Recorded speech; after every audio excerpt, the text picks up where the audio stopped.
Hello, hello. This is Cat Ward, Cat in the Shadows, Spirit Paranormal Investigations, Supernatural Magazine, ASAP Magazine, etc., etc. I'm just going to send Beth Darlington-Bailey a link now.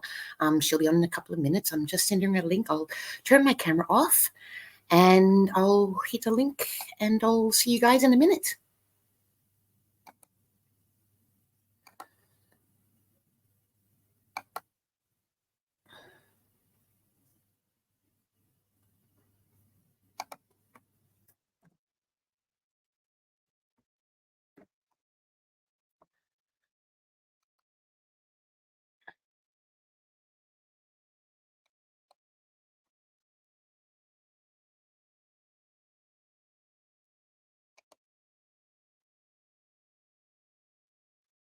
Okay, I've just sent a link to Beth. I'm just waiting for her to drop in. She should be here in a minute. Anybody who's here, hello to anyone who's here. I can see somebody watching. I can't tell where you're from. Hi to whoever you are. I'm just waiting on Beth. In the meantime, if you've got any questions ready, then feel free to preload them, pop them up on screen, and as soon as Beth jumps in, we'll get her going. She's got the link. I'm just waiting for her.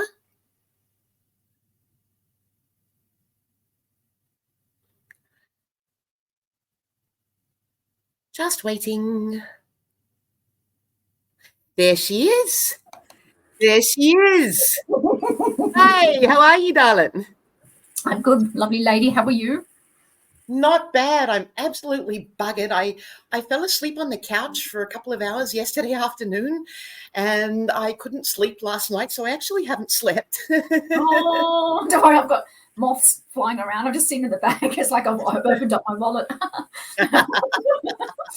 Oh, no, aside from that, I'm absolutely fine. I've got the industrial strength coffee here. Oh, I've already had a cup. I've had 5 teaspoons so far, and I've got 4 in my next cup. So I'll be fine. You'll be staying in the dark, miss. Well, that's a handy skill to have, I guess. Yeah. Don't need night shot. No, you don't. No, exactly. Everyone looks good in green in night vision. Now, how's life over in the UK? You're in Tonbridge, yes? Yes, I am. I am in a lovely Kent countryside. Life in the UK is so different, obviously, as you know, to Australia. You've got a bit of the UK things in you, don't you? So you know the difference is a bit more, but it is such a different world over here. Particularly with the paranormal, particularly with the written history. I always make sure, when talking to people, that I said, Australia we do have Indigenous Australians that have been there for 70,000 years. So when people say, history is so recent in Australia, it's like written history is. Actual human history is far longer than what it is here. So yes. And plus, we're a convict dumping ground as well. A lot of people died here. It's sort of an unfortunate distinction, but yeah. I did my time in Australia, and now I've come back to the motherland. So there you go. You left us. You don't love us anymore. It's all right. We'll take you back anytime. Now, we have to. Let's talk about why you moved there. It was for love. Yes, let's hear the love story. Everyone loves a love story. Well, it was weird. It was a love story, but a love story for the UK. So it's interesting. I went through, I was married previously in Australia, and then the divorce came through, and I kind of felt that what I could do in Australia, I kind of had already done, if that makes sense. I sort of had the website up. It'd been running for 10 years. I felt that I'd established what I could. I felt that in order to grow or do something different, I needed to go somewhere different. And when the divorce came through, everything was finalized. I thought, you know what, I'm really lucky. I've got dual citizenship. Why not go now? Like at first I thought, I'll have to, I put all my furniture in the storage in case I come back after a year or two. And then a friend of mine said, why do you need to come back? And I thought, wow, I didn't even think of it like that. So, so I thought, that's it. I've always loved it here. I've always felt more at home in the UK, strangely enough. And then, literally within a couple of weeks of landing here, I met my now husband, but we were friends for a year afterwards, of course. But I didn't realize, I didn't think I'd ever, sort of even remotely look at marriage again at all, let alone, after. I guess you don't at the time. You really don't. It just happens somehow. Not everyone was self-isolating in lockdown, let's just say. But Well, at least you weren't baking bread. Well, that's true. That's true. Now, you lived in the UK originally.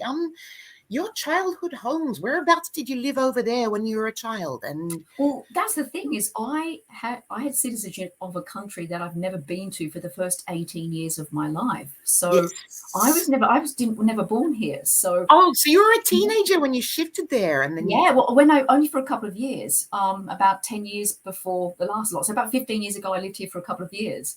Loved it. Yes. Didn't want to go home. I was like, Yes. I still call Australia home, haha. But I still don't want to go home. And it was kind of like, I just felt more at home here than I did back in Oz. But I've only ever visited, but I got my citizenship through my mum because she was, for people who know, was a 10-pound pom. For those who know, Yes. and so certain people who, so if you had kids in Australia in a certain date range, so a certain year range, if you applied, they would get full citizenship, which I'm really lucky for. So yeah. I think my real dad's family were a 10-pound pom, but I've only got my adopted dad's name on my birth certificate. Now I don't even have my real dad's name, so I don't know if I can get it. But that would be, I mean, it's one of the best places that you guys, the architecture over there, God. Just the written history. That's the biggest thing, is the biggest game changer here. It's like you're walking into history. like, I mean, the town, like yesterday we had a picnic right next to 11th century castle, like there's just, I still pinch myself, to be around something like that, to have that in your town, like it's just to be so surreal. It's so surreal. It would be. And now, did anything ever happen in anywhere that you had lived as a kid and as a teenager? Sorry. Well, anyone under 20 is a kid to me, basically. I know, anyone under 35, mate. Yes, when my dad and my stepmom owned a house called Faversham House in York. Now, it's interesting because there was a paranormal team about almost 10 years ago now actually was able to investigate it. So it was really weird seeing your former sort of part-time home being investigated by paranormal investigators. I'm like, I never got to do it because I was only 16 when we were sort of part living there. Yes. But that's where I was really starting to be intrigued about the paranormal, because it was a beautiful old home. It still is. It's gorgeous. And the basement is half underground, and that's because back in the day, because it's out in a township which is over an hour's drive from Perth, and it's they back in the day there was hostile Aborigines, so they had to make sure the first part of the house was half underground to keep it cooler, but also to keep it safer. Yes. And so that the basement was, they've got the old stone fireplaces in there, and I'd walk in there and I'm like, okay, I'm good now. Go out. But it really piqued my interest, and the stories about the cook in the kitchen and the stable area and all that sort of stuff. It's just it definitely was, and that, like with you can imagine, there's always some little thing that tips you over. Go, yeah, I'm actually interested in this. I wonder if there is an afterlife. I wonder if there is such thing as mediumship and people picking up information about other people that they wouldn't normally conventionally find in normal ways to do. Yeah. Well, for me, I didn't even know that there was such a thing as a medium. Even though my mum was one, I didn't know what they did at the time. All I knew was that she spoke in funny voices, and that was it, basically. But I was going to ask about how you first took your steps into the field. Now, what was the field like at the time? How long have you been in this? For how many years now? We've known each other, God, 8, 9, 10 years now? Yeah, it's probably almost 15 years I've been actively doing it. I always say active because people are like, I've been doing this for 30 years. And they're behind the scenes, sometimes you're behind the scenes. And it's like, and they're only 40 years old. You're like, so you were doing it when you were 10? It's like, wow, that's dedication. So actively about 15 years in total. So it's, for me, it was when I first moved over here for a couple of years. And it was those ghost shows, the investigate. It was most haunted. Sometimes it is for a lot. Sometimes it was, but I was intrigued because people were having experiences. Although now I know I'm a lot more open-minded as to how entertainment-wise it was, but it was intriguing the fact that people could do this. It was about the paranormal, which I loved. And then I thought to myself, I wonder if you can do this yourself. So I did a bit of Googling, and there was like a red letter days thing. You can do an experience. I thought, oh, it's okay. Well, maybe I'll see if there's somewhere else a bit closer to home. And just opened up this, Pandora's box of all these different type of companies over here in the UK that were doing it, which was Yes. nothing like it was in Australia at the time. And I I thought, was going to say oh, there was nothing much here at the time, was there? Not many in the way of the bigger teams. There was a lot of fluff, of course. Like we've all seen the fluff pages, but there wasn't many teams, and so that's why you started Access. yeah, that's it. It was literally because when I got back to Australia after experiencing all this awesomeness for 2 years, I got back and thought, yeah, it's going to be the same. And it was like tumbleweed bolts across the floor. I'm like, hello, hello, hello, hello. There was nothing. Like you said, there was ghost tours, like some walking tours, like of the rocks or something like that in Sydney, but there was nothing like interactive paranormal investigating. I thought, I want this, and then trying to find paranormal groups. Facebook was great as a start, and so I was able to do that and integrate and find people there. And then I started Access Paranormal as an Australian investigator paranormal website, so people could find out what events were on, see what groups were out there, see what books that people said were really good. And I was trying to promote it more from an Australian thing, because it was like there was nothing out there that actually was just for the Australian paranormal community. And that's literally what it was originally started as. Yes, and that's where I first met you, I think, is through Access, and that was years and years ago. And we met at the Mitre Tavern, and funniest story, it was, 42 degrees, stinking hot summer night. I think it started raining when I was on the way home. It was. Yeah, we chatted for hours, and I was the only one that showed up at the Mitre Tavern, and that was the first place I investigated. But where was the first one that you checked out? Where was your very first one that you went to? My gosh, I'm even trying to think. Oh gosh, yeah. it was actually been around the world. I know. It's like it's interesting to think of the actual first location that I did, and I'm thinking it was a place in Camden called Studley Park House. Yes. Oh, good Lord! I saw that on when they were open Screen to doing that. Oh, I saw that on Screen Test. It was so, yeah, it was on Screen Test. Yeah, it was. Yeah, I love that program. I did too, and that was the first of its kind over here. But yes, I so want to check that out, but someone else owns it now. Yeah, no, they don't do tours anymore. But geez, it was a really interesting night. And of course, as you and I know that we grow a bit more as investigators as time goes on. So we're like, oh wow, that could have been a poltergeist, but now we're like, no, it could be this. No, it could be this. No, like you become more rational. This and this. But now, what sort of things happened there? Or can you go into a little bit of the history about the house? I know it, but I'll let you tell the people, because it's your show. You probably know more than me off the top of your head. It's been so long since I've even thought about Studley Park House. It was a boys' school. There was a flood in the basement, I think. That's right. A small boy drowned. A child drowned in the lake, or it was used as an army training base later or something. And a private drowned in the lake, I think. That's. I'm foggy. I haven't had enough coffee yet, but that's. You're doing really well, girlfriend. You're doing really well. And I think I might put 6 in my next cup. Yeah, but and I think they used to store, like over here, of course, because it was so hot, we used to store bodies in the basement as well. So I think they were kept down there, like we did in hotels and everything, and older places and hospitals. And yeah, but did anything actually happen there, or what is the most memorable thing that has happened, or in any locations that you've been to, including Studley Park, which is memorable for me?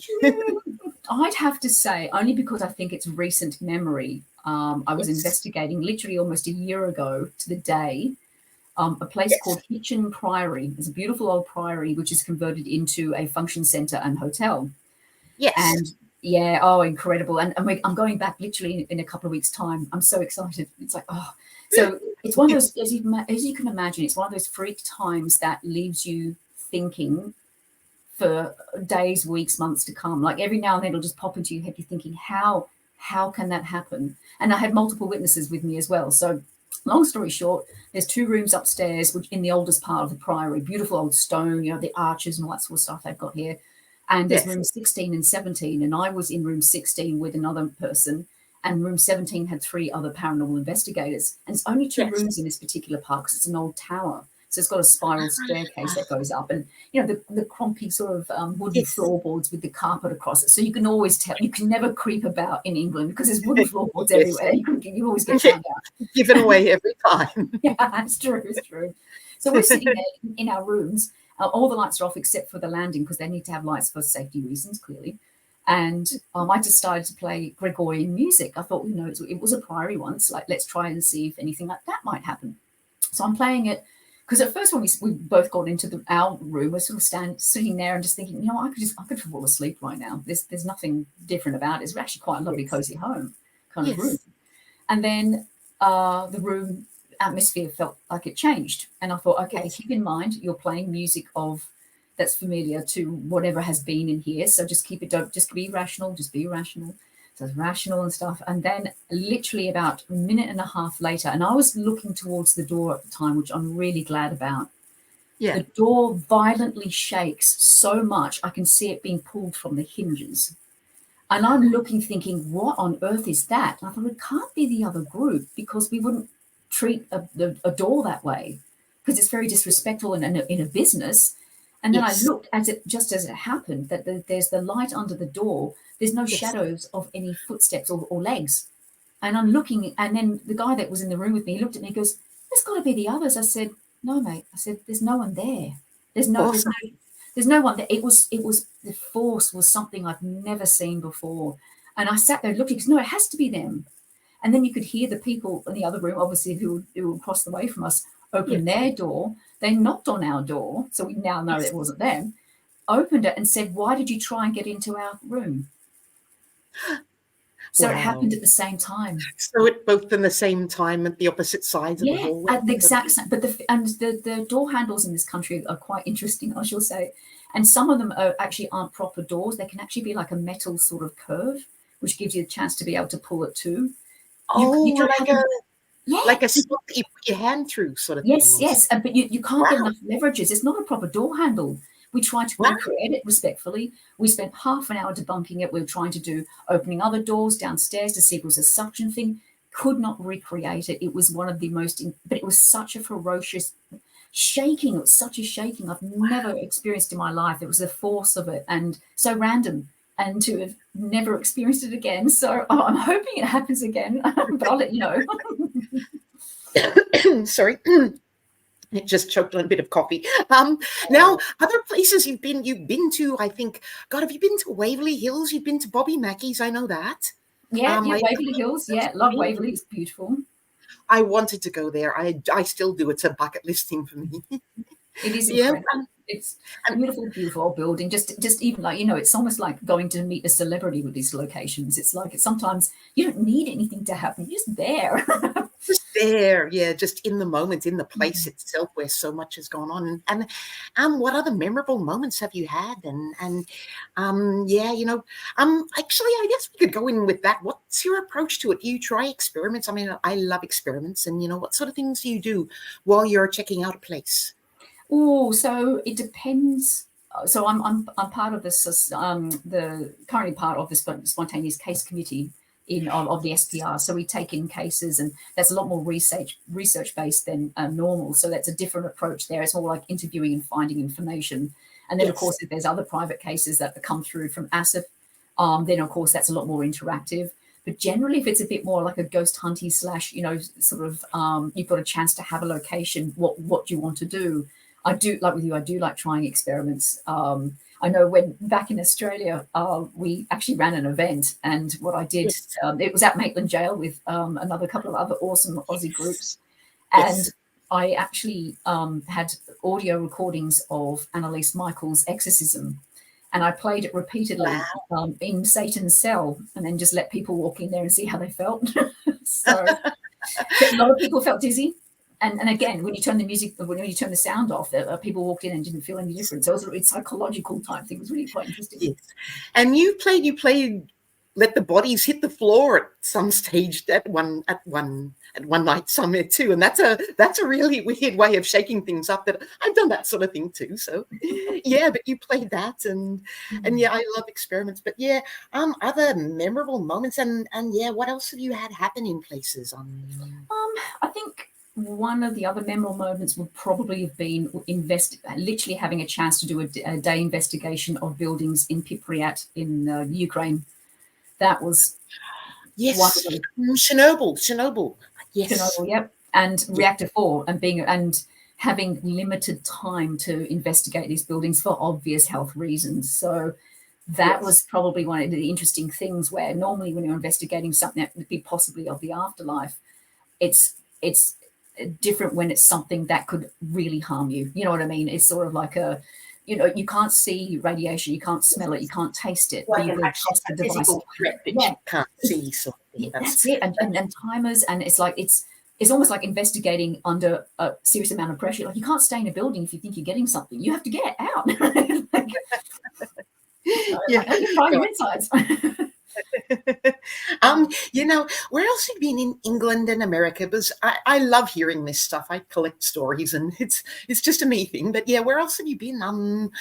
Asia as well. Have you been to Asia anywhere? Or I've been to Asia. I wasn't able to go to anything paranormal there as such. I've been to Hong Kong and to Singapore, but it's a little difficult to try and get involved in paranormal stuff within Asian countries, because they are very having a ghost is a bad sign that obviously someone has not moved on. In Hong Kong, they don't build over locations where there's been mass death, because if they do and someone experiences a ghost, that's not a good thing. Yes, it's a sort of a cultural thing to them over there, I guess. And good Lord, let's see, investigators. Who have you ever have you modeled your style off anyone in the past, or have you just sort of developed your own, or got bits and pieces of others along the way? Because I guess we all sort of cobble ourselves together on, people that we look up to, that we try to adopt their styles in a way. And, who are your past favorites? And I would have to say I lean towards, and some people may think it's some people are extremely cynical skeptic would think that I'm probably leaning towards like a celebrity type thing. But to me, I've always liked Dr. Kieran O'Keefe's approach. He's very logical. He was from Most Haunted, yes? Yes. And that's why people are like, oh, well, it's like, no, there's more to this guy than having been on a show. That's because a lot of people know him. But he's actually got, he's usually academically qualified. He runs courses. His courses, I've attended a lot of them. They're just very level-headed. They're not full of jargon, and it's information that's useful. It's very, very good sounding stuff. And I just like his approach. I really do. It's, he could be quite, as I said, a cynical skeptic to a lot of people, but he's in the public eye because it's so easy to get along with and has such a great approach. I know not everybody may think that, but I've often thought of that. And I've also leaned a little bit towards Professor Chris French as well. I do a bit of fangirling every time at the Asset conference. I'll sit there and go, okay, you fangirled last year. Now just sit back. And then on a panel discussion with this guy, Anne Winsper, and all these other lovely people, I'm sitting there thinking, if you told me this 5 years ago, I would have gone, oh, you're right. Please. Yes. Come on. Yes. It's a sort of a surreal thing, sitting and talking to people that, like for me, talking to people, I have their books on my shelf. It's a weird thing. It's kind of surreal. I can see them from here. I can see them I can literally almost reach them. But yes, and what sort of style do you take with your investigation aside from that? You're respectful, I know that. Yes, sort of what's in your mental toolkit? Like, I guess integrity, honesty, of course, compassion, respect. Absolutely. And I take the angle. I'm so glad there was a name for it, because I've been doing it for years, and then I found out, oh, there's a name for it. It's anomalistic psychology. I take that angle of it, which is literally just looking for rational explanations first before you even remotely entertain something paranormal. And I just think for me, it's a time-saving thing. I think it's having a basic knowledge of psychology. We've got to know, I call it an inside job. You've got to know what's happening inside, and also environmental. You've got to know what's happening outside. So it's having an understanding of just the basics of that, remembering that, knowing how materials can change temperature and creak and bang, and understanding airflows and piping and all sorts of, and some people think that's really boring, but to know that you literally can explain so much, and particularly from a psychological thing, just being aware of confirmation bias will be enough to help. Although everyone has it, so it's not eradicated, but just little things like that. So very, very rational, let's look at what's happened first. I know sometimes the people I investigate with think, oh gosh, Beth's going to try and, debunk this again, party pooper. But I like it when people come to me, there's something I haven't been able to explain, but I want to see if you can, because if you can, then I'm a little bit more open for it to be something that is of normal phenomena. Yes. And most of the time, Yes. not all the time, I can. And that's been nice for gradually being that person to go, look, I'm not going to sort of rip someone's head off if they bring me a photo that's actually quite challenging, and thinking, okay, this could be something, but by the way, this, that, and then, okay, cool. But they're already open to it because they know that's my approach, but that's taken a long time. And I guess taking into account the human factor is quite important too, the way that we can play a role, as you've already said, in, because we can play a role we can create ghosts, as in the Philip experiment. So yeah, we can create our own. So I guess that's important. And now, speaking of experiments, past cases, which ones have really fascinated you? Has there been any that are really stuck in your mind? There's been probably two so far. There's actually, no, I'll say three. So there's two in Australia that I dealt with, and there's one here in the UK that I've just dealt with. I've just closed, and they stand out because they're just so different, and you always come away knowing more. And that's what I like dealing with private and residential cases, that it's a slow burn. It's not, you're in there, you're out there, you write a report, and then you go home. Or that kind of stuff. It's something that you dig in constantly, and going back and forth with the person and saying, okay, is there any updates this week? What's going on? There was two in Sydney. One was a beautiful, I think they were Islamic family, and that was really interesting to deal with, a family who had Islamic beliefs, but feeling that their place was haunted. So literally, it was a crash course. What's the belief system when it comes to the afterlife? Is it going to be as different as others? And all that's wonderful stuff. So that was really eye-opening for that very reason. Activity-wise, not a lot. In fact, very little at all. But we were able to give them answers for certain things that they were experiencing. But again, it's memorable because it had to make me think, and I love that stuff. So there was that one. There was another one in Western Sydney. And the phenomena was very intriguing because we had footsteps that were recorded and things like that. And normally people would say this to me in the past, like, not really, seriously, but we had footsteps recorded. They'd actually witnessed, or had said they'd seen an apparition or two of an Indigenous Australian in their back garden. And I've not had that before, because very rarely does that get spoken about or even happen, you would think, because it's a very different type of spirituality, different belief system as well. So yeah, really interesting. So we're obviously looking at rational ways to help explain that. But where their house was only way I can say it's like a walking path, walking trail to other tribes. So it would actually be, their house was built in an area where there would be Indigenous people traveling to and from to other tribes. Like it's sort of a primitive highway sort of thing. Yes, exactly. That's exactly right, because that's what they would do. They were pretty smart individuals. They knew that interbreeding with their own clans was not a wise decision. That's not an all, by the way. That's a moth. I was just about to laugh at that. I saw it go across the screen. Oh man, I'm telling you, it's this time of year. They all come in because the weather starts to get cooler, and they're all coming in. I'm like, no, not this house. But they don't listen. Yeah, we've got one in the bathroom at the moment, but they're okay. I don't mind moths. They're all right. There's not enough spiders inside here to deal with all this crap like there is in Australia. So I mean, we've got a few sprays and crap. So I am okay with the ones that don't move, but the huntsmans, I don't like waking up and finding them on my wall. I know, and they sleep after that. They are harmless. That's the thing. But it's funny. The bigger the spider, the less problem it's going to be. Like, to you, it's the small ones that are really awful. It's a red back and the white tips. Ugh. Yeah. Well, everything over here bites, folks. To anyone that doesn't know, everything over here bites. Yeah, we survived. They might want to kill you. We just don't know. To be nice. But, now your actually past cases. Let's go into ones that others have done, like early SPR stuff or that sort of thing. Has there been any that? Oh, Kev says, "Hey Beth, hey Kat." Oh, hey Kev. I met Kev at ASIP. Oh, bless you. Kev's a sweetheart. All you guys are. It's a small community, but it's a good community. It is. We're a tribe of weirdos, and I like that. We are. We stick together, man. We stick together. Yeah, you have to. It's what is it that someone posted the other day? Collaboration begins at the top, competition begins at the bottom. And that's cool. That's cool. It's a good sort of a motto to go by, I think. But past cases, SPR, asset members, have there been any, or past researchers, cases that they've handled? Oh, see, because that I'm have stuck with starting. you? God, I can't think of so many, but it's your show. I want that. As you can imagine, being an SPR member and having access to their library is insane. Like, I worked on a project that was only a 3-minute walk from the SPR office. So I'm sitting there going, I'm just going in my lunch break around the corner. Like, and then I'm digging around. So cool. So cool.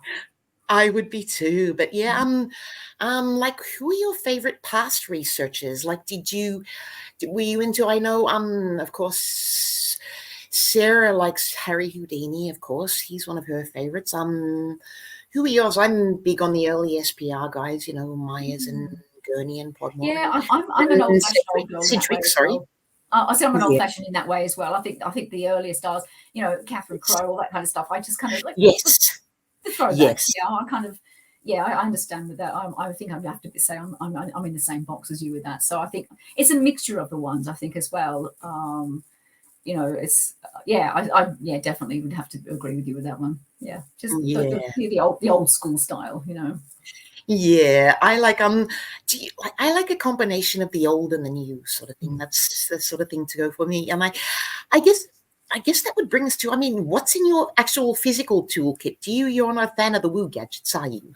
Not really. This is the only gadget you need to worry about. Yes, the flashy beepy things. I'm okay with experiments with those, but yeah. What sort of is in your? Of course, you use audio and video here and there, and do you use things in experiments? And what else do you have in your toolkit? Just the basics? Oh yeah, it's literally.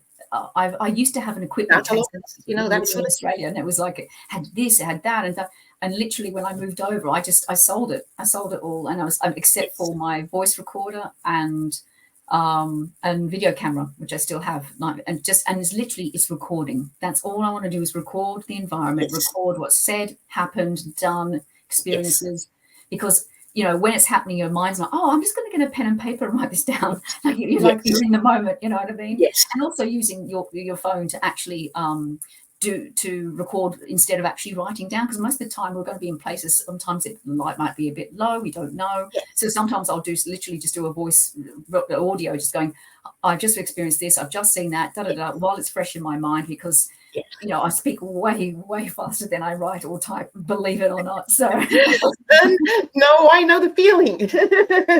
I'm I type at the speed of a poisoned snail, as my mom used to say. But oh God, good Lord, that's so. I guess, you know, basically that would. Do you use gadgets for experiments? I mean, I love those. You know, a PK sort of a thing. So there's a case. I'm working with collaboratively with Ashley Nibb, believe it or not. Surprise, small world. Yes, and, not surprised at all. Yeah, and so there's a location that we've gone to quite a few times. It's sort of in an area that I can't always access as often as him and another individual. And there's something that this guy has actually created where it's actually monitoring vibration and temperature, and actually pulls the information live and then pulls it into graphs afterwards as well. So it's literally something completely off center that I've not ever seen before. And it's just this one part of this particular building that has footsteps have been heard all the time. So that's what we're concentrating on, and just, you know, going there repeatedly, seeing if it's picking up any anomalies, seeing if anything comes up. And I'm a visual learner, so I love the fact there's graphs. Like, if there's lots of numbers and data, and so I mean, I work in information management. You think I'd have some sort of, you know, sort of stuff. Numbers make my head hurt. But yeah, but visually you can see, okay, so on this day it did this, this day it did this. That's really interesting. And I love that. I love comparing and going, why would that happen? Let's have a look into that. So there is, from that perspective, from an experiment perspective, yes, I think that's probably the one that I've been sort of semi-involved with. But hopefully we'll be able to get back to this location soon-ish, because normally winter months things kind of quieten down a bit, sort of after Christmas, and that's usually the best time to go to locations that are saying, okay, things are quiet here, we've got some capacity for you to be able to come into this location and keep going. It's freezing cold over there and nobody wants to go out anymore. Oh, so January, February, March, forget it, just hibernate. It's bad. Well, that's here at the end of the year, towards the middle of the year, I should say. Everybody's just, no bugger it. We're not going out. It's too cold. and then it's summer, it's too hot. And yeah, but good Lord. Now, how did you first start in getting into the SPR? I guess I would go from there. Like, you first started Access, and then how did you get involved with the SPR? You made it to the senior exec committee. I got you mixed up. I thought you were on ASAP. No, it's okay. No, I'm part of a committee. There's so many committees. I know, that's what I mean. It's acronym City Girlfriend. I'm telling you, it's ASAP, ASAP, SPR, and SEC. So, to clarify, I'm a member of ASAP. Yes. I'm on the SCC of the SPR. Confused much? So, Spontaneous Case Committee of the Society of Psychical Research. So I'm actually not a committee member. Actually, not a committee member of SCC at the moment, but as far as SPR kind of stuff, as a main head sort of like person. But I'm very lucky to have actually been accepted as such as well, which I always am grateful for too, because it's that extra level of knowledge, that extra level of expertise, and growing, and you've got access to these people that have, it's been doing this for longer than I've been alive. So I know, 20 years. So like, but it's having that, and I really hope that the SPR continues to bring people, sort of, youngerish people in, because it needs to continue. It'd be so sad for see it to sort of dwindle, because life takes over and people aren't always around forever. So to pass that knowledge on, to be exposed to that approach, and really people that are enthusiastic about it as well. And we've got a great committee. So you guys do. Oh, it really is. It really is. It's I like the fact that to be able to be exposed to the sort of the academic side of it, and the knowledge of that as well, and then to be going on a ghost hunt another weekend. I think it's good to do bits and pieces of everything. I think if you shut yourself off completely, unless you only want to do that, that's fine. But I like all aspects of it. I don't mind the odd ghost hunt once in a while. It's fun, it's silly. And then I really like the serious stuff. I like figuring stuff out as well, and all the shades of grey in between. So Yes. Now, I guess going way back, I tend to do this. I go off on a tangent. Now, when you first started, you started Access, and then you started reaching out to others. Now, who did you reach out to, and what were the results like? Who did you first start talking to in the field?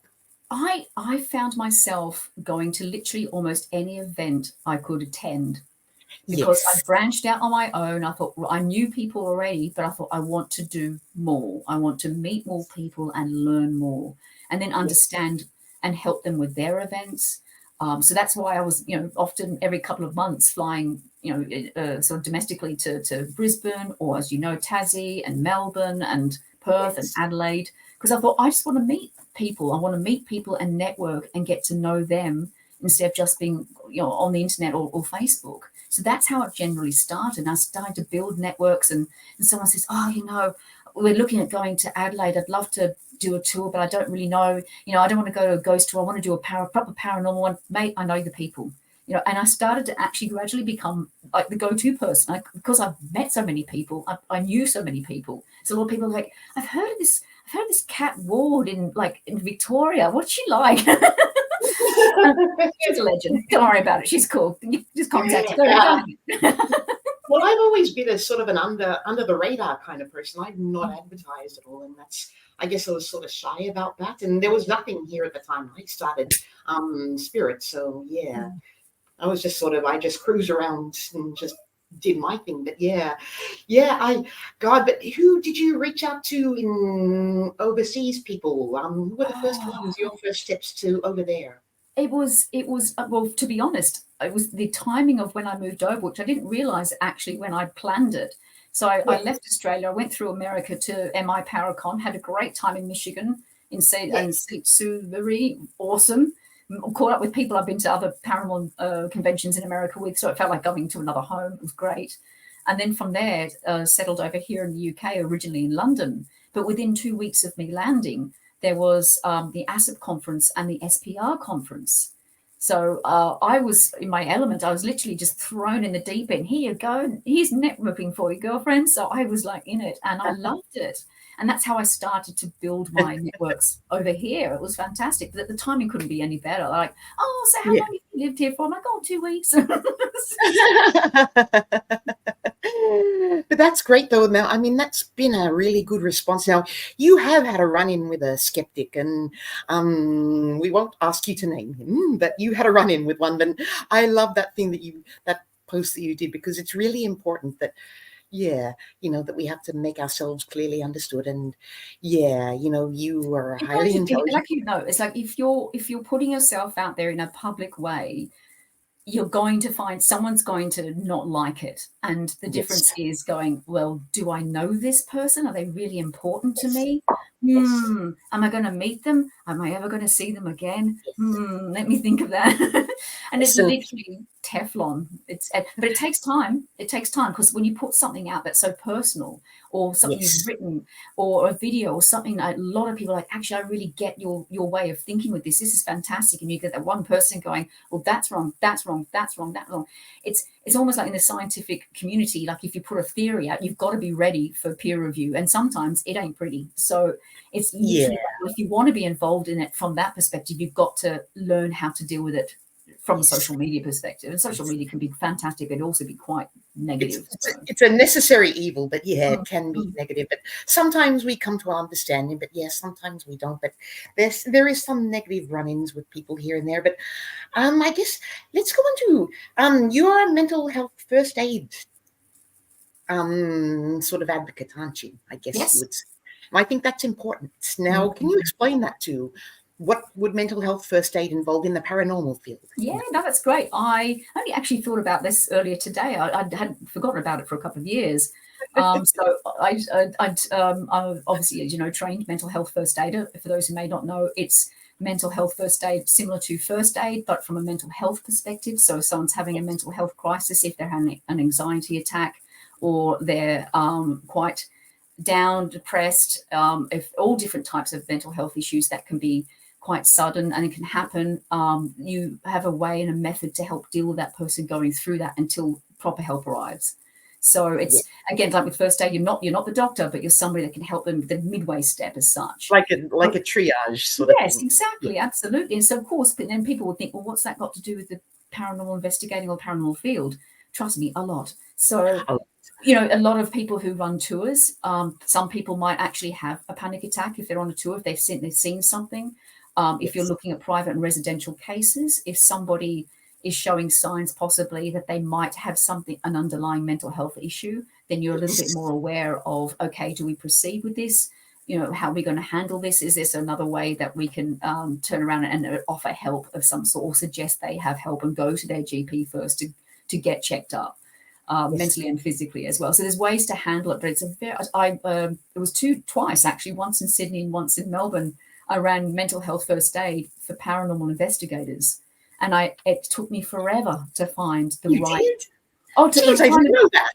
It was. They both sold out. But the thing is, it's finding the right instructors, because I want to be honest with them and say we're not a bunch of churchgoers. We're going to be talking about people having paranormal experiences and death, and some of them are quite shut down about the possibility of the paranormal. And I thought, I can't have somebody running a session for 2 days, people investing their money, with somebody who thinks it's full of crap. So it took me a long time. I contacted people. This is what it's about. This is what we're looking at doing. What price can you do? Because again, we're investing in our own career that we don't get paid for. So it has to be good value as well. So it took a while. The Sydney one took about 6 months, but I finally found somebody, and our discussions were about, okay, so someone's having, someone's feeling anxious. What does anxiety look like? And then we'll talk about, and I go, okay. And then she'd use a scenario, and then she'd turn to me. There's another orb. What's a scenario in the paranormal that someone would be anxious? And it will be da, da, da. So then she'd talk about it and help. So it was good. It was really good. And I had a lot of people afterwards saying, when are you going to run another one? But every time I looked at getting interest, people would say they'd want to come along, and then they just wouldn't. So I had to, but it was I'm really glad I ran a couple of them, and I know a lot of people got a lot out of it as well, but I highly recommend it. And I guess it's a highly sort of a touchy subject because, I mean, it deals with, sometimes people may think they have a demonic attachment or something, or, and I guess I was going to, that was what I was going to ask. How is it misinterpreted as demonic possession, a sort of mental illness thing? Because it is a touchy subject to approach. What sort of questions would you ask of somebody that you might, I don't know, it's a really sensitive subject. Do you know what I'm sort of getting at? I do. It's like when you're looking at people having something possibly paranormal, Yes. demonic possession is like the heavy end of it. It's the most extreme paranormal experience a person may possibly be having. So again, it's picking and choosing your battles. And I think for me, from that perspective, I've had case inquiries come in where someone says, look, I think I'm demonically possessed. Obviously, the first thing you ethically will need to do, have you gone to your doctor? Have you had tests to make sure, there could be another underlying issue? And there could be so many different issues that may appear to be somebody going through demonic possession. So many different things. I mean, obviously, medicine's advanced a lot more where there's a lot easier to diagnose certain things. But if it's a younger person, schizophrenia tends to be something that's diagnosed in your teenage years or early 20s. So if around that, all that kind. So just having a basic knowledge of that, going, okay, what age are they? How long have they been feeling this way? Is it sudden? Is it not? But always referring them to their doctor is the very, very first and probably the only thing really to be dealing with. Because if they are saying that it is something, it's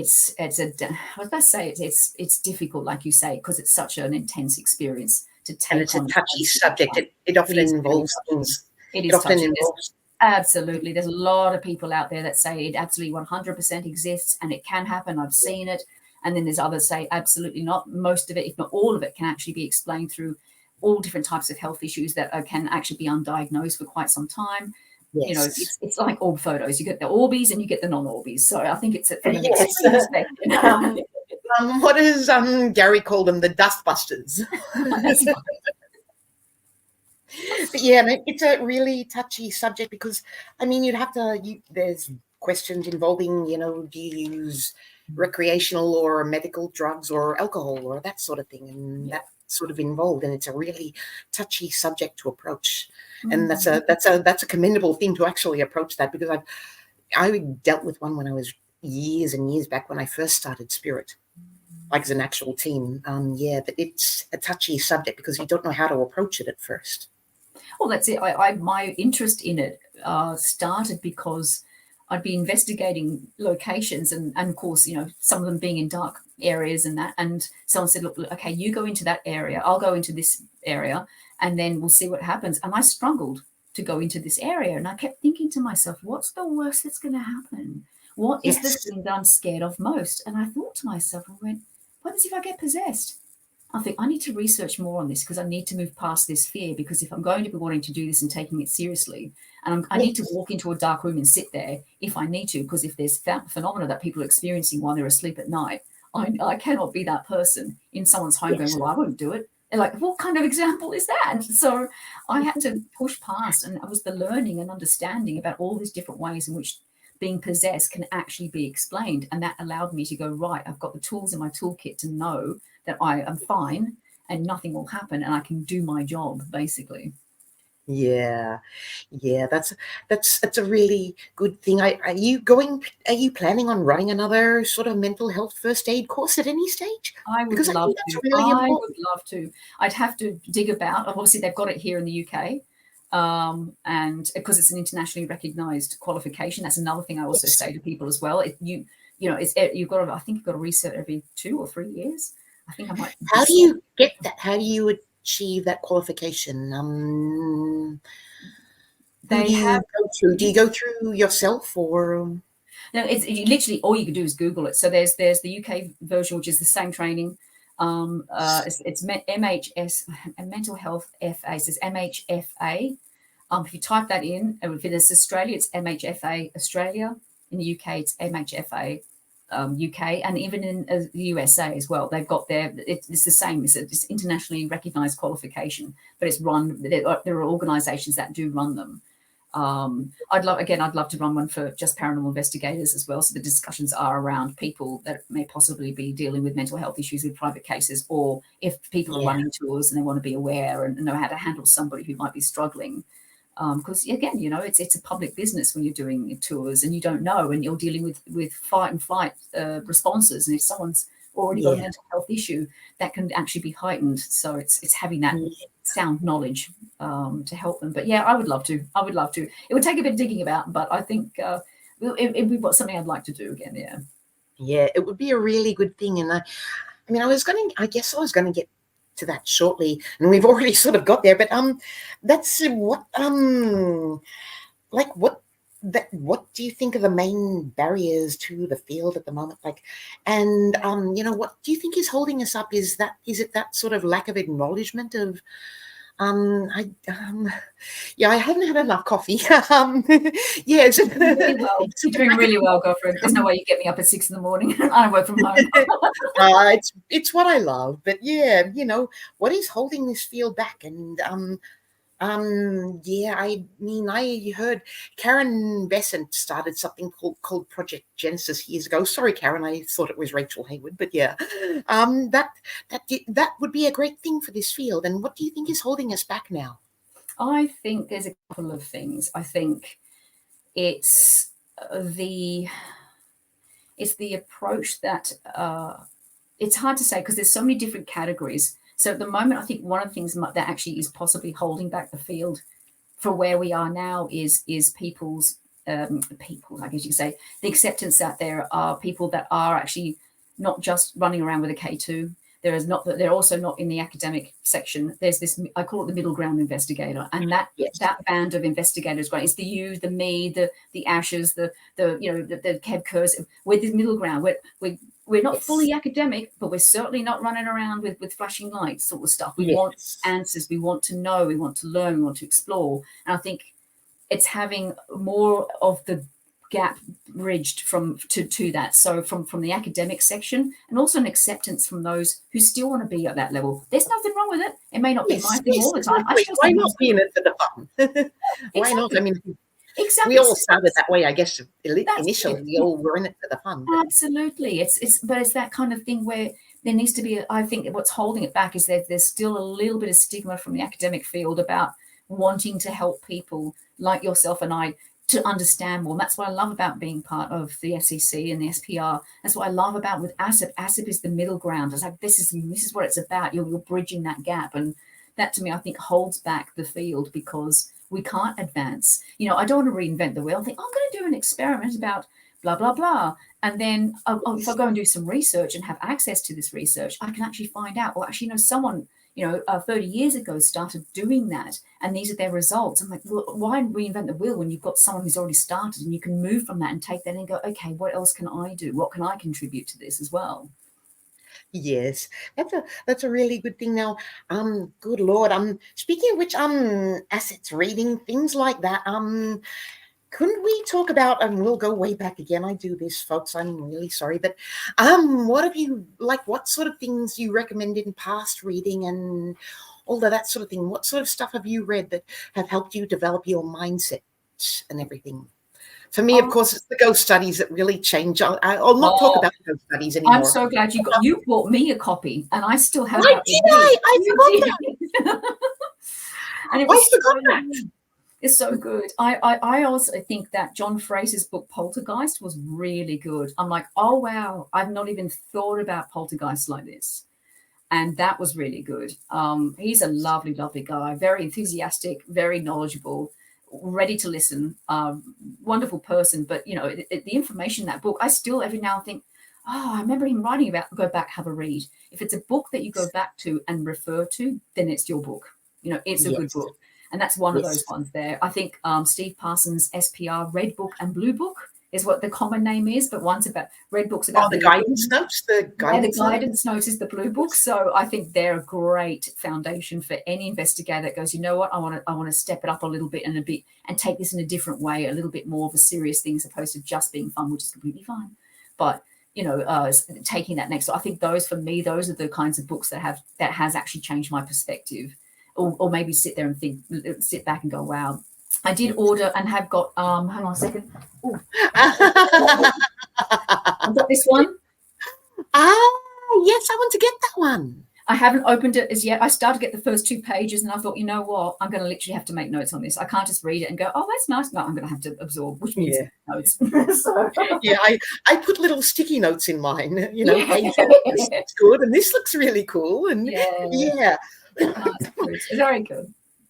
Oh, sorry, more coffee. I should stop breathing again. Right. But, swallow reflex is the wake yet, I guess. Now, way back in the past, what other past stuff have you read? Have you read the really, really old stuff? I honestly, to be brutal, I haven't, and I'm starting to think it would be interesting to do that. I mean, as you know, as an SPR member, there's a whole plethora of beautiful information that has been, so much out there. I think a little part of me is kind of worried because I'll go down this rabbit warren and I'll come out 5 years later and my husband will like, well, you didn't even have a shower. You're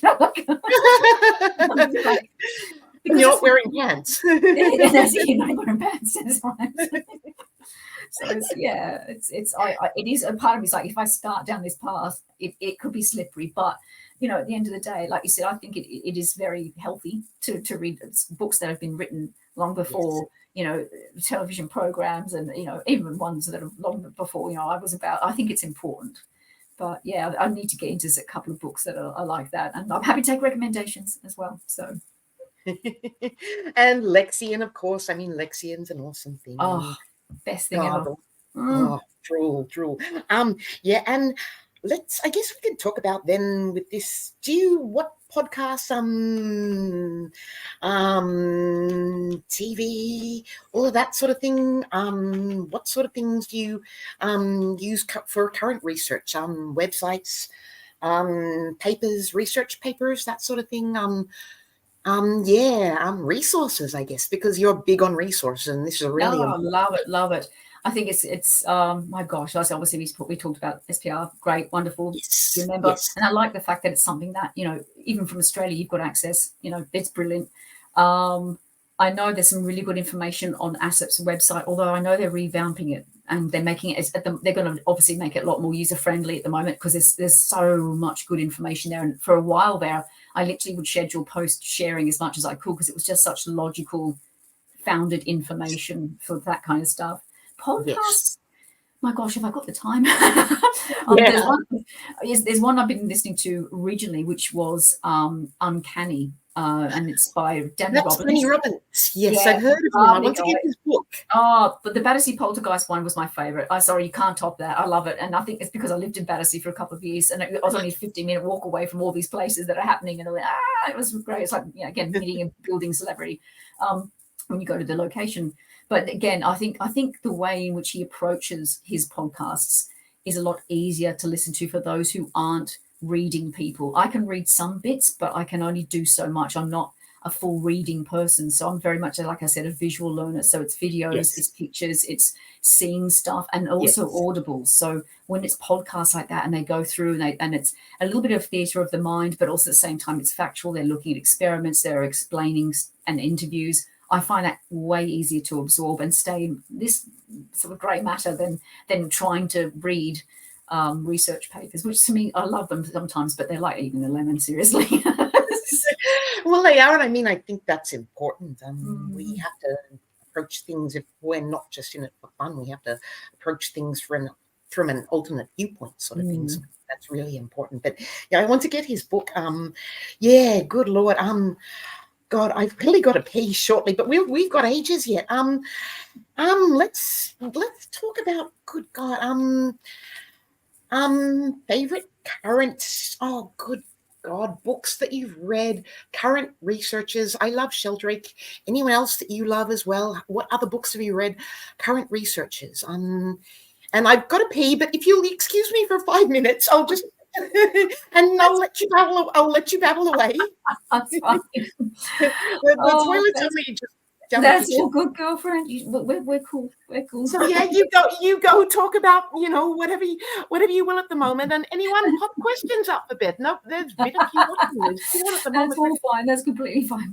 Pop questions up because the coffee's really starting to hit. So I'm about to say it's coffee, girl. It's coffee. It's all good. Yeah, my gosh. No, go for it. I'll be back in 2 seconds.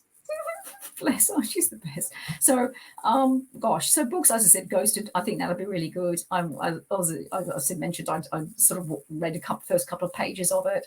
It looks very methodical, but I also like it because, from what I can see originally, it's got all different writers, all different theories, and from some very well-respected individuals. So I think, to me, I'm kind of really looking into. I'm very excited about that. The reason why I haven't looked into it and started researching it as yet is because I've got a talk coming up on Halloween, of course, at the City of London Entrepreneurs Club. I know, and people are like, it's like the what was it they're saying? It's like Eyes Wide Shut. I'm like, no, it's nothing like that. It's not like some secret club or something like that. They're really lovely. I'm back. That's right. So yeah, I'm looking forward to that. So. Yeah. Oh, good Lord. God. Let's go into good Lord docos that you've seen. I had a ton of questions, and you covered so much. You're really thorough in this. And that's all right. Well, it's funny because I was actually just mentioning about the fact that I'm giving a talk at the City of London Entrepreneurs Club. On Halloween, which is going to be interesting, and a lot of people that message me. Entrepreneurs Club is that so, but people are thinking, is it going to be Eyes Wide Shut or something, some secret sort of society like the stonemasons? It's like, no, the Freemason, whatever. I was talking The Simpsons, that sort of thing, the stonecutters. But yeah, what is the Entrepreneurs Society? What sort of thing? So it's an organization that a friend of mine years ago actually started, yes. And he was involved in his own paranormal team originally anyway. So that disbanded, and he's sort of taking down this path. And then he's like, would you mind giving a talk about the paranormal and experiences that you've had to the club? I had Gail Porter originally, but she's busy, and I'm like, okay, no worries, I'll go. So that was lovely. So I'm really looking forward to that. That's really lovely. Sort of thing. And then, of course, I'll be in America in January for a week for Lone Star Paracon. So I'll be talking there as well, which I'm really excited about. That's Texas, right? Yes. And San Antonio. San Antonio. Good God, I'll stop breathing in coffee, Catherine. Movies. Let's talk fiction. I mean, let's go there. We will if we can. You're a girl. I'm a girl. The Ghostbusters, a female one. I don't know. I'm not a fan, but yeah. I know. I enjoyed it. But I understand that because it was fun girly thing and the paranormal, because often it can be a bit blokey, and sometimes I liked the take on it personally myself. Yeah. I also way liked the next one. Like, it was so Stranger Things. Afterlife. Oh, I cried at the end. Oh, if you do not have a heart, you did not cry. Like, how could you not? It was so well done. And again, it's a Stranger Things feel to it, but it just felt, it was not, and again, another adaptation, but a nice, more serious, but more relatable in that way as well. But yeah, man, towards the end, woo, it was a gorgeous movie, really. And I guess with that, what do you think of the lurks and the perks of the TV shows and the websites and the effects on the locations, and what have you seen in the way of positives and negatives, that sort of thing? I mean, that can get us going down a whole heap. Oh, sweetie, we haven't got time to go down. So what sort of things have you seen? What do you think has been damaging? Obviously, that when there's a location that gets a lot of publicity, which is fine, but then the owners can literally just incrementally increase each and every time when it comes to paying to get into that location, and just becomes exorbitant. Like, it's just, you can't. I think that then it prices people out of it, and then they end up losing people because of it, and only because there's been some publicity towards making this location, giving it more of a voice. So I think it is sad from that perspective that there are locations, and depending who they are, will actually increase the prices to the point where people just won't be able to go. And that's what's happened. And then they just end up going, well, we're not going to do tours anymore because no one's turning up, and we're giving up all our time and energy. And then they miss out on this fantastic revenue of money stream to do it. So that, I think there's a down part to that. The good part is sometimes where, but some people like with me in the beginning, I wanted to go somewhere and try something out. I wanted to go to a place that had a paranormal activity and see for myself. And sometimes it's nice to know that there's these locations that can actually provide that for people to see if they can, if they want to do that, if that's something they're interested in, if they want to, haven't got nice and light out, all that kind of stuff. Like, it's from that perspective, I think it's good. And I've always been a big fan, as you know, as I mentioned before, networking, meeting people. And you've got to have venues that are running events in order for that to actually happen. So I think that's another good thing as well. If I did not go to events or create events, I would not be where I am today, literally. Yeah, God, I wish you'd do the Eat, Drink, Talk Paranormal thing again. Oh, I know. Now, I think ASIC's starting to do something fairly similar in different parts of the UK. They're starting to organise it. So I'm hoping that it will start to kick off soon. So that'll be good. Well, God, maybe you can help me start something over here, because that would be fantastic. Let me know. But yeah, now what you have seen dark tourism work for places though too, haven't you? So what would it be, how have you seen it work, and what sort of other damage have you seen done? Have there been, incidents of I don't know? Yeah, there's well, as we know in Australia, we know. I've heard of that, and yeah. Oh, I said dark tourism has to be done right. It has to be done respectfully. Yeah. Because then you can get backlash. So I know that as a paranormal team 8 years ago now, possibly, that were running ghost investigations of Belangolo State Forest. Yes, the backpacker murders, the Ivan Milat. Ivan Milat.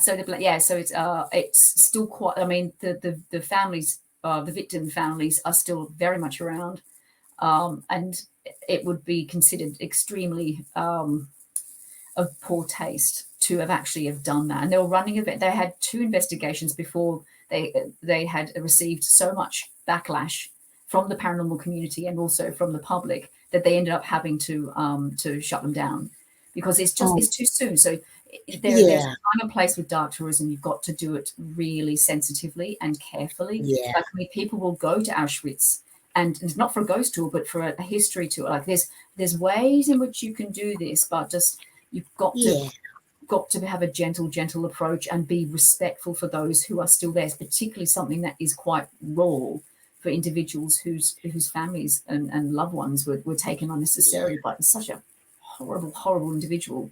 So, running around with the K2s, seeing if these people will show their presence. It's just, Yeah, it's a little distasteful, yeah. And I mean, there's a cultural thing too, I guess. You have to take into account the different cultural beliefs. I mean, for our Indigenous over here, that's not talked about really over here, because they have a sort of a different belief system than us. So I guess that's a sort of, you have to take a sensitive, softly approach to that sort of thing as well.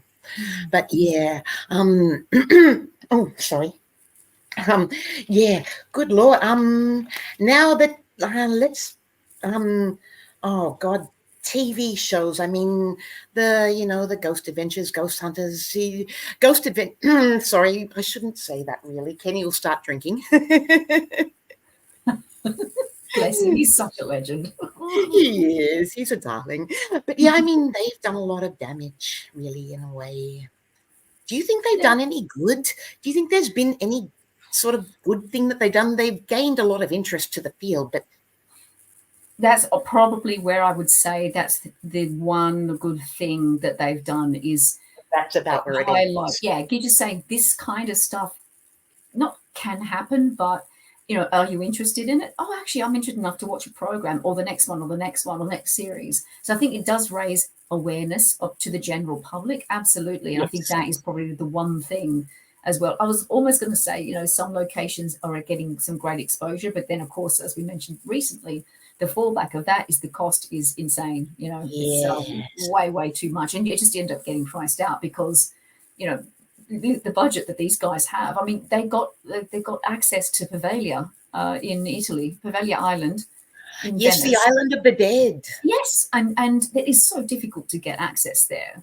So it's great, but then now all these people want to try and get there and they can't. Well, okay, so you probably can if you to the right people. You know what I mean? So Yeah. it's like it's yeah, I agree in that sense. It's raising the idea of the topic, making it more normal. That's what I love about October. That's what I love about this time of year. Yes, It's the one month of the year I feel most normal. It's spooky season. Yeah, I've got to get the Halloween decos up shortly here. It's my Christmas. It's a ghost Oh, I hunting love it. Christmas. I love the shopping here is incredible. I literally like it. I just like, I'll have this. I've got my skull cup. I've got this. We've got little tinsel bats next door at the Oh, discount I've got shop ghost tinsel. and little ghost candles and everything. And they're so cute. But yeah, God, bucket list. Where do you want to go?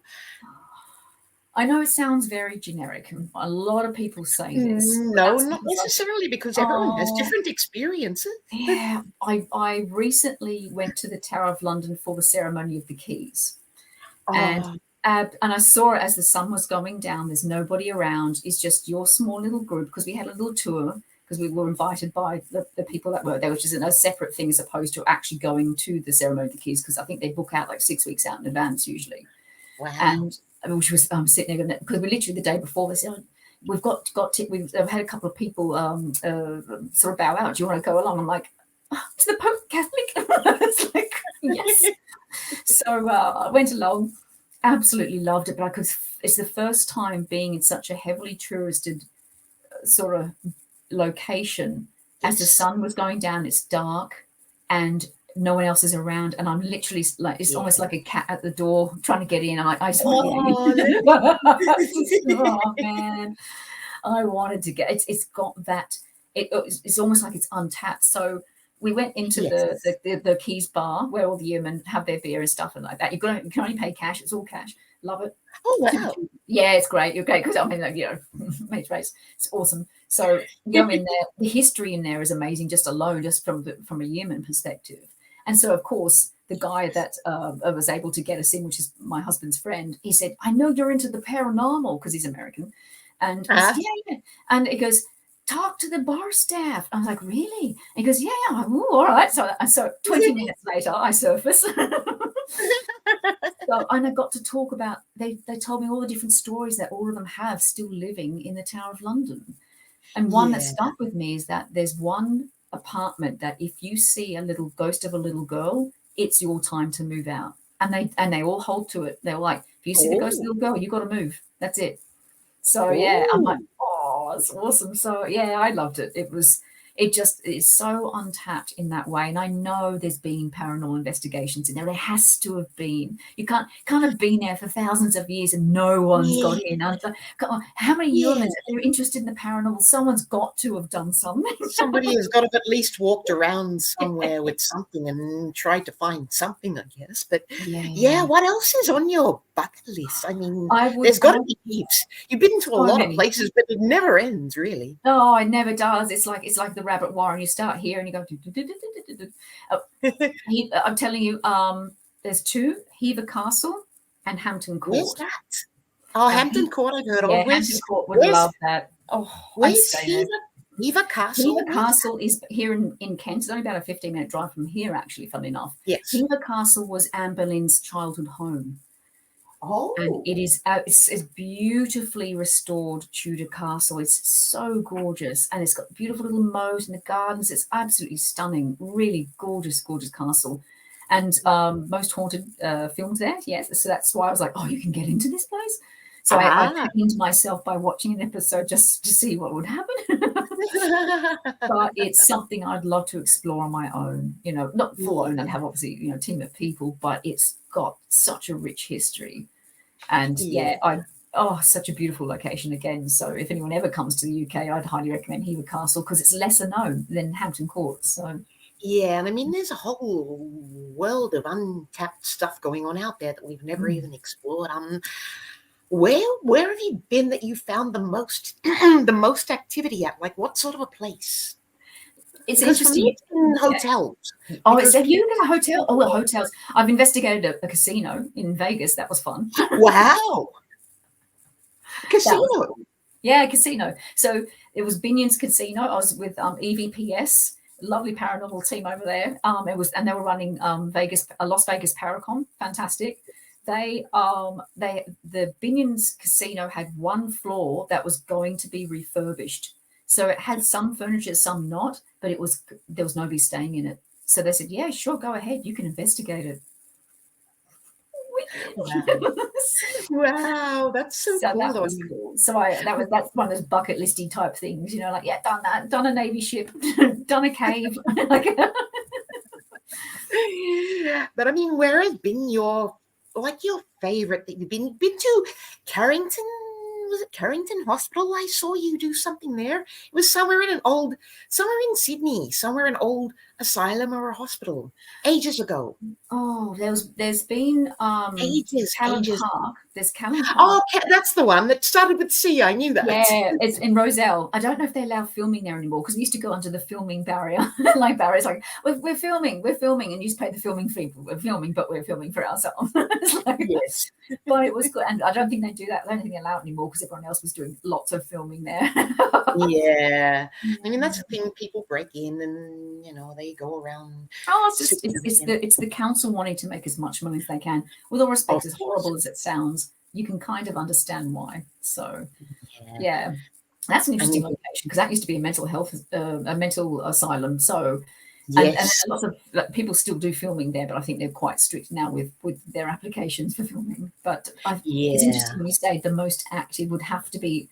And I hate to say it because it's undisclosed location. I don't like saying no, just don't say the name. Just don't say the name. But you can if you want. But sorry, it's a place. It's a place.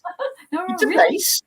And and I thankfully had the opportunity to be able to investigate it quite a few times, like probably about 15 times in total, and really lucky because that's very rare, particularly in Australia, to have access to a location that you don't have to pay for, and you go in and people get to know you and stuff like that, and it gradually, mind you, over time, whatever appeared to be happening actually faded out a fair bit. But beforehand, when we were originally starting to investigate it, it was I call it the paranormal lasagna. Layer upon layer. Layer and layer of stuff. So it was used as a public facility. It was a home at one place. It's on a sacred Aboriginal ground. It literally was like, wow, if you wanted to make a place. The whole works going on sort of thing. It's your enchilada, man. So so it was interesting from that perspective. And we had a parapsychologist come along once or twice actually.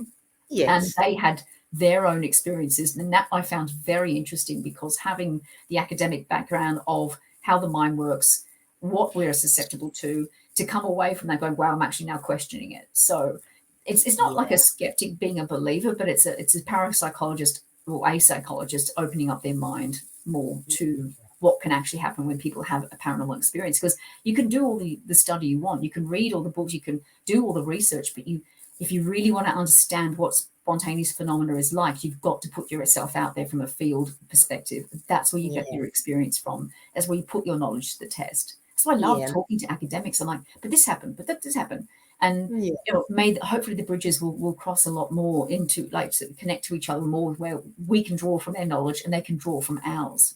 Yeah, and I think that's a really great thing. That's sort of balancing you have to find a balance. And what's sort of been your favorite personal experiences that you've had? And I don't know, has there been anything that's really stuck with you? I mean, for me at Castlemaine Jail, I got pinched on the butt, but yeah. That I wish. I may be married one, that would be awesome. As far as it's funny, it's from having been touched by an entity. I was standing in Maitland Jail in New South Wales, and I was standing. What I didn't realise was the women's section, and so I'm standing there or something. I'm like, okay, mind you, I can't see. Everyone's all blurred at the moment because of my eyesight. So I'm standing there, and in the middle of the walkway. And Yes. I felt this across my face. It was almost like a nail. Oh, like a, oh, And I was not standing near anything that could even it was just, the thing is that it randomly happened. yeah. And that's the thing, is when it gets you, like, hang on a second, this just happened out of nowhere. Like, I'm standing there talking to somebody, looking around, and it wasn't a hair, because we know it's like when hair gets across your face, you know. Yeah. And Yeah. it startled me, and I kind of leant back, and I thought, what is going on? It's like a fingernail just digging into your skin across your cheek. I remember it to this day, and it was outside Satan's cells, so it's probably like, payback or something. But and then later, a medium I've never met before, I haven't seen since, said, oh, I'm sensing in this area that there was a woman that was slashed across the face with a knife, and I'm like, okay, that's cool. So Interesting. I take it with a grain of salt, but Yeah. there's going to be injuries, and it was the female one, so You have to. Yeah. Good Lord. Now, other things that you've heard or felt or seen of you? Have you seen anything? Because I love collecting stories. It's just a me thing. But yeah, have you seen, or what else what has stuck with you? There's been a couple of things I've You've seen. been to so many. I hate to dig through your memory bank so much. I'll just open up my brain, I empty it out. Well, I'm fine with that. There's two things that come to mind. There's one where there's a couple of times I've seen people, I say perceivably possessed during an investigation, and I use that term loosely. And there's another time where it was more, what was it? It was yeah, we'll start with the possession thing first. Well, go for it. It was in my brain. It's like, it went with moths that were flying around at the moment. So. The orbs, you mean? So it was seeing somebody, and I've seen it 3 times, 3 different people, and they've all very similar experiences. So it's been where, it's like they go very quiet, and then they sit quietly, and then they become unresponsive. And it could be, you could be sitting there and talking to them, and then suddenly they glaze over. And I've had, it's been, and so they're unresponsive, they glaze over. And these are people that I've known for years beforehand and investigated with. For some reason, it's almost like it just seems to be that right timing, if you can call it, or wrong timing for them. And then their demeanor changes. So the couple of that I've seen is where they will literally just be unresponsive, and that's all it is. Others have gotten quite aggressive and start running and wanting to get out and just bolting. I've seen others that will laugh hysterically. That was another one. Literally just maniacal laughing to the point where she couldn't breathe. So I found that interesting, where we're in a location, there is a lot of suggestion going on, and then people's demeanor just changes quite suddenly. And I know of these people, and they've not, I've had somebody become possessed and look at me and lunge at my throat and actually try to choke me, and they had to pull her off. So I've had that before. And oh, bless her, I know, and she's been apologizing ever since. She's, oh, that time I tried to choke, it was, oh, it's fine, it's probably just something my ex-husband probably wanted you to do, don't worry about it. But like I said, don't worry about it. I said, it's fine. I know who you are. I know it's fine. But it's amazing how seeing that change in a person that you know. Especially if you know them so well. Yeah, that's it. And you're thinking, it's not like you've gone on a tour, and then somebody you've never met behave that way, and then suddenly now, okay, well, that they're behaving bizarrely, sort of thing. It's like, oh, hang on a second, I don't know this person, they may have an underlying problem, we don't know. But these are people that I've actually known of for quite some time that suddenly change. And it's really weird. And the way to I've been told by mediums to change the situation for them to be themselves again is to take them out of the building they're in. Every time I've done that, for some reason, it just seems to shift. Oftentimes they may be actually physically sick afterwards, because I've been told by mediums that there's an energy shift, and they're coping with it, and because it's too quick for them. Others say it's just the shock of everything about where they were and where they are now. So I don't know, because I'm not a medium. I'm about as mediumistic as this chair. So yeah, I'm about the same, about a house brick sort of thing. I guess what was I going to say with that? What was I just about to say? Oh, good Lord. Psychological effects, energy. That's it, energy. What do you think? do the energies in certain places, do you think they might have an effect on people? And we can go into ley lines and all of that sort of thing. I mean, I know that's a sort of a pseudoscience, but do you think that has any sort of thing like or what sort of thing do you might think might be a play in a haunting? Like, is it a stone, place memory theory? I shouldn't say stone tape, cheesy, but yeah, or what do you think? Is it a psychological thing, or is it, It's I hard. don't know. It's like the old age question, Or is is it? it a human energy thing? Yeah, Sort that's of? it. Is it human energy? Are we picking up Yeah, on each other? Are we picking up yeah, on like you yeah, said, all that kind of, it could, my gosh, you know what? I think when it comes to the afterlife and the possibility of ghosts and all that, I think there's probably about 50 different reasons as to why yeah, one thing is happening. So it's hard to pinpoint it on the possibility of an afterlife. Although I've had experience where it's made me think, you know what, there has to be something there on the other side. We can't yes, just go. And it's not this EMF stuff that people tend to yeah, tout, because it's bio EMF. I'm like, no, it's not. yeah. It's just, my EMF detectors don't pick up bio EMF from a person. Why are they going to do it when you're walking a haunted location? It's just, that's where I'm at right now. So interesting. So everyone can No, also use the EMF detector. it actually is it's a great. I mean, that's a really it's a sort of a common hypothesis. So it's really interesting to approach things from an alternate perspective. Oh, of course. People say, oh, second law of thermodynamics, if energy doesn't die, it changes form. Yes, Yeah, that's true. But the third law of thermodynamics actually counteracts that, saying it does through heat. So when your body decomposes, it actually gets rid of whatever was left there.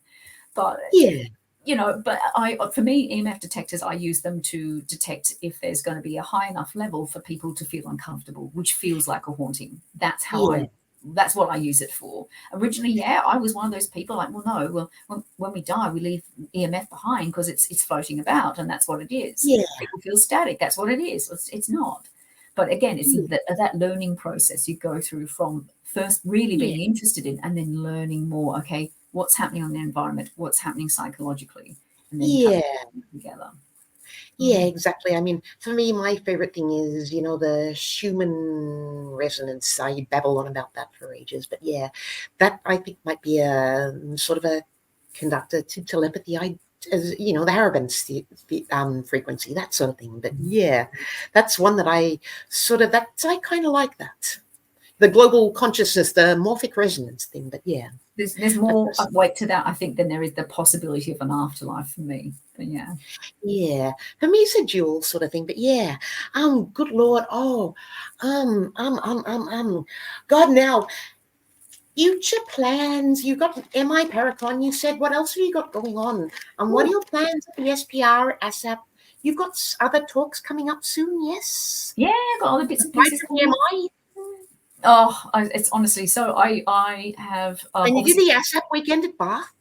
we did. It was such a great weekend. That was so good. It always is so much fun. And the gala dinner was amazing. Everyone was on the dance floor. We're having a great time.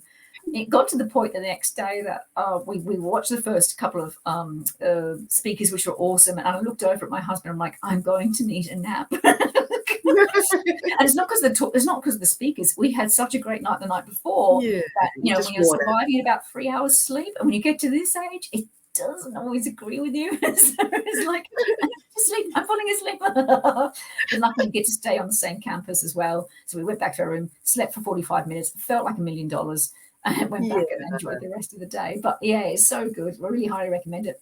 They're having it in Winchester next year instead of Bath, so that'll be really cool. Change of venue would be nice. Oh, I so want to go next year. I really do. So you're planning on do you still do the newsletters for Access Paranormal and everything? I used to. I haven't probably done one for a good couple of years now. And you used to write a blog too. Yeah, I still got my blog up there, but I haven't contributed to anything in so long now. It's just, I guess I've got. You've been way too busy. It's understandable. It's like that, isn't it? It's been an interesting ride, and also for me, part of me, I see people such as yourself and other people. They're writing really good stuff, and I think you need to be in a good headspace and a place that you can plan your content properly as well. Yeah. And I need to go back and do that, but I see so much great stuff out there. A part of me starts to think, well, what can I contribute to next at the moment? Because there's good Lord, you can. course you can. I miss doing my podcast. I really miss doing my podcasts because We used there's to so have many one, great yes, stories. ages ago. Yeah. And there's another one called Access Paranormal Yeah, I podcast. saw that. I was like, Thanks for calling your name. That's why I put it in your link in your bio, because I thought it was you. Yeah, no, I thought it was you that was still going with that. Yeah, unfortunately, There was because that lot in America somewhere. I know. It's they're originally about a couple of we're talking about probably 6 years ago now. There was a paranormal team that started calling themselves Access Paranormal, and because my Really? website and business was registered in Australia, I said, hey, look, guys, by the way, this name's kind of already taken, and from a legal perspective here in Australia, they said that's fine.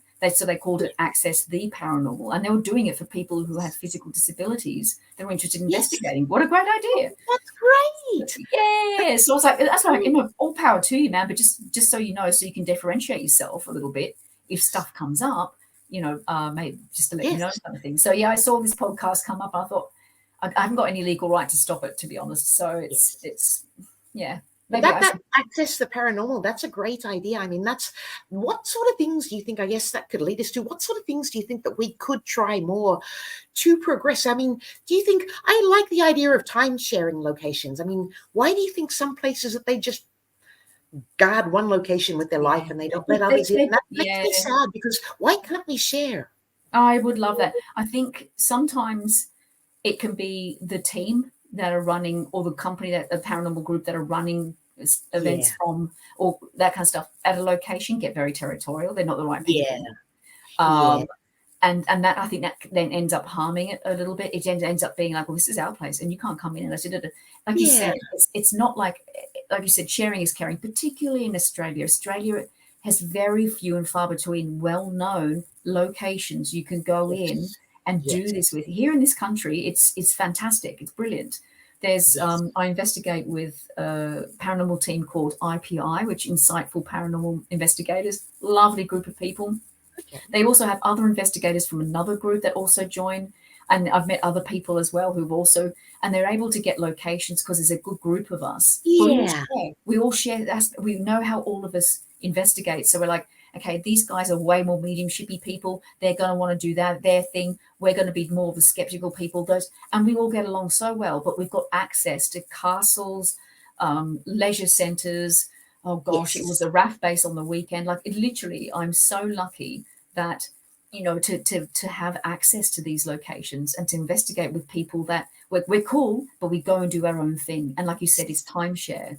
And I'm doing it for £35 each night to do that, which is equivalent of about 60 Aussie dollars. Actually, probably about, and that's cheap for some over here. So cheap. And that's like a 5-hour investigate, 5-6 hours. Wow. So because it's free buy-in. Yeah. It's very different. That's great. I mean, we can get charged over 100 over here for an all-nighter. Easy. I mean, some places are up to 200 a night. So that's really cheap. And I mean, that sort of thing is really needed. And that's something I'd really love to start.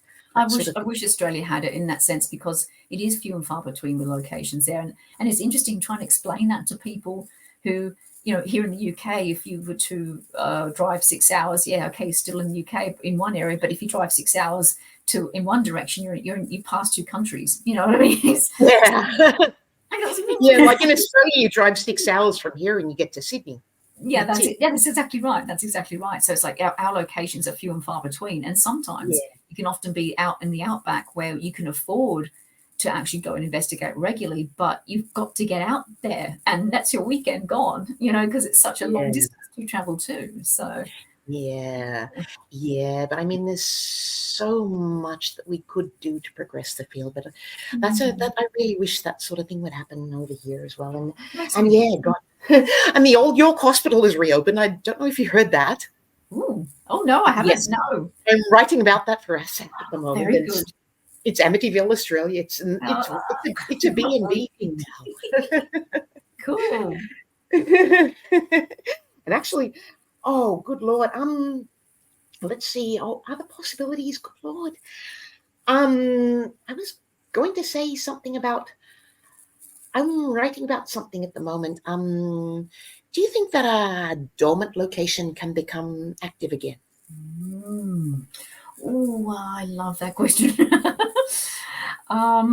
As in Rose Red, Stephen King, that sort of thing. Yeah, that's it. Movie. Great movie. Oh yeah, there's a location here in the UK called Valentine's Mansion, and I went there when I was living here 15 years ago. And Yes. before they renovated it, it's an interesting vibe to it. They renovated it, and it could be just the night that I was there. That's fine. But then I found out from other people that they weren't actually getting the same level of experiences that they were before. So it's interesting when you say that, can a place reignite it? Because a lot of people think, well, something tragic's happened there, so that means it's always going to be there. It's like a battery. But if it's suddenly just kicked off for no reason, I honestly think if that's going to be the case, it's going to be due to the people there, not the location itself. Yeah, as in maybe the certain energies they have. I don't know, it's a frequency tuning sort of a thing. But yeah. Good Lord, wow! It's been an hour and a half, hour and 35 already. Holy crap! And we haven't talked for ages and ages. Oh, I mean, no. I stepped out of this for ages after Mama died. I just couldn't anymore, and I really regret that I just couldn't. But yeah, and it's been, oh God, so long now. What are your favorite, actually? What other other hypotheses? I don't know. What other things do you go by? And other current research, reading, other things you plan on reading or buying, bucket lists, that sort of thing, or bucket list books? I don't know. Reading lists, things you want to buy, books. It's funny enough, as far as things I'm looking at buying at some point, and it's going to sound really boring. No, it's not. I'm actually looking at buying a tri-field meter. They're actually a natural one. They're quite good. The natural EMF ones are quite good. It's literally old school. Going back to it, it will tell you what frequency as opposed to giving you an indication. And I think that to me is next level stuff because I want to know for myself, are there certain frequencies that kind of affect people more than others? Is there a pattern to it? Is it more radio frequencies as opposed to magnetic frequencies? Is it more, that kind of stuff? So I mean, again, if I was to dig into some prior research, I'm sure there's definitely something on that already, but it would be interesting for my own experience to know the type of EMF as opposed to what sort of reading it is. So, yeah. I don't know. It's very exciting. Are there any other books that you plan on buying? I mean, I want to get Rachel Hayward's book, that Lockhouse Haunting. I'm definitely buying that shortly. Yeah, there's what was it?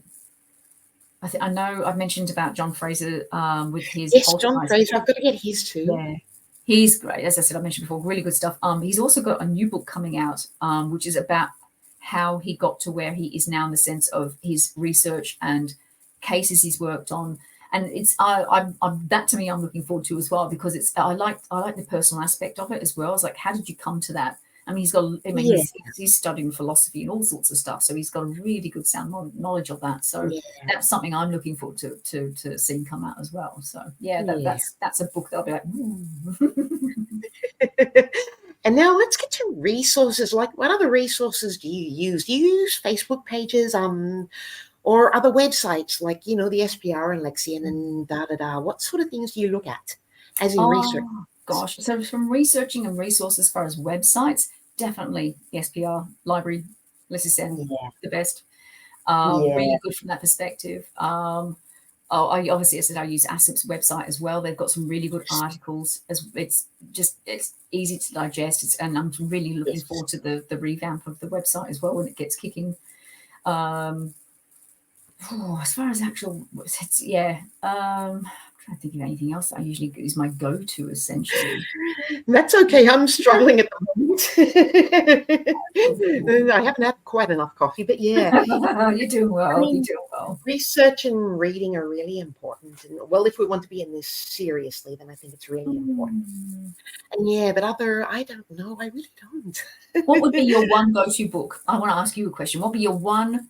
If you had to only pick one, what would be your one go-to book that you said that is the only one you should ever have all of them? I know it's like picking your favorite child, but yeah. Oh, don't go there. Don't jump. For me, I've read Phantasms Volume 1 and 2, and I've read Human Personality Volume 1 and 2. I've read a lot of old stuff. Oh, good Lord. You really killed me on that one. Ghostology, I mean, for your knowledge, your general go-to ghostology, I think is really important. If you want to know what your equipment and even your phones can do, I think that's a really important one. Yeah, that's oh God, Lloyd, Cal, Steve, Greg, Brandon. I really don't know. I know. But as I said, books are like kids. It's like trying to pick your favorite one. It's just not going to happen. Exactly, and Russell Tagg and Rupert Sheldrake, and I'm like a kid in a candy shop with this stuff. Good. I am. Yeah, but oh dear me, I've actually got to pee again. But I should let you go, darling. It's what It is getting late. Yes. It's 28 over here. We've got to wind up in about 20 minutes, and the coffee's definitely starting to work on me now. I should let you go and hang out with Mr. Access. I will. See if he's asleep. Well, quality time. Oh, he's still asleep. He's probably gone to sleep, I reckon. He's like, yeah, I'll wait up for you. Alex is still fast asleep. The sun's come up over here, and it's the coffee's. It's really hit me, but I won't get to sleep shortly. I've got another promo to do, but I'll have to let you go first. And yeah, because God, guys, thanks to anyone that's watched. Anyone, good Lord, plug yourself. Now what have you got? You've got the website, you've got the Facebook, the Learning Lounge. The Learning Lounge is still there, yes. Occasionally I pop something on there. So anything I come across, I think, that might be worth if anyone's interested in that kind of stuff. So yes, definitely. Yeah, I mean, that for my thought doesn't get enough attention. I mean, a lot of pages from my mind don't get enough attention. I really wish that they would get more, but yeah. And oh good God, do you have a Twitter and Instagram? Yeah, that's Twitter's Access Para. Instagram, I think, is also the same as well. So yeah, it's all there on the website. It's there somewhere. It pops up on mine here and there, but I'm flooded with like IRV and SSE and PF. Acronym City. Yes, exactly. That's a good term for it. Actually, it is like the SEC or the SPR. How bloody confusing is that? Yeah. I mean, we used to use that for our electricity company over here, the SEC. Really? The Victorian one, the SEC, the State Electricity Company. Wow. So that's where it got confusing for me. Wow, really? SEC? The Australian. Well, I mean, it is energy. Yeah. That's another way of doing it. Drink, Kenny, if you ever watch this. He's probably like dousing himself by now.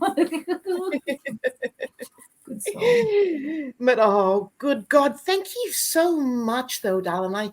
I mean, even with you and all my people that've been on, I haven't just got back into this to just get you guys on here. I just want to keep up with this now and keep going with this, and it's really great. I'm really honored to have you guys, all of you, on here, and it's just really good. And I plan on keeping this going and keeping this link going with you guys because we really need this. Yeah, definitely. Over here, we don't have enough attention over here. I mean, you guys overseas and the UK and America, there's so much going on over there, but there's not so much over here, like not in the way of God, how many thousands of you guys got over there? Oh, gosh. There was, in the training I attended, they reckon there's between 1,000 to 6,000 paranormal investigators. Wow. Yeah. And that is solo ones or groups as well? That's people within teams. Okay. Wow. And yes, and I mean, we need a register over here. And how many would you estimate that there are over here? I don't know. We don't have anywhere near as many as 6,000. Oh no! Oh, gosh, I'm trying to think when we've got maybe in the hundreds. Yeah, because I remember when I helped run Paracon Australia, and then it went from 40 people to 150 people, and that was a lot for a paranormal weekend.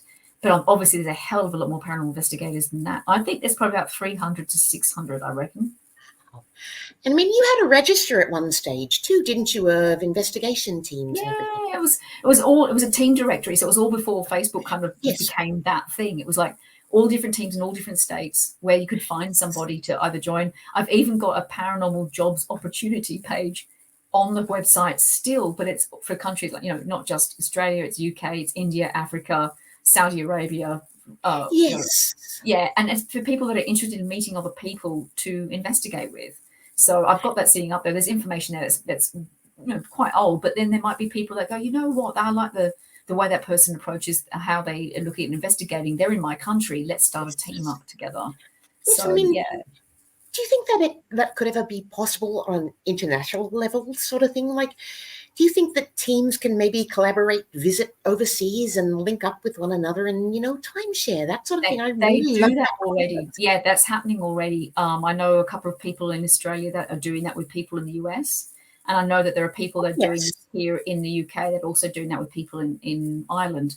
And they literally, so whenever the team comes over, they kind of, I guess you could say, host them as such. And then they're able to come investigate locations and And Mark has been doing that as well. Mark Warbank has been doing that with other teams. Yeah. And I want you guys to all come over here sometime. Oh, I'd love to. I'm aiming. But I mean, as someone said, you have to sell your family to get over here.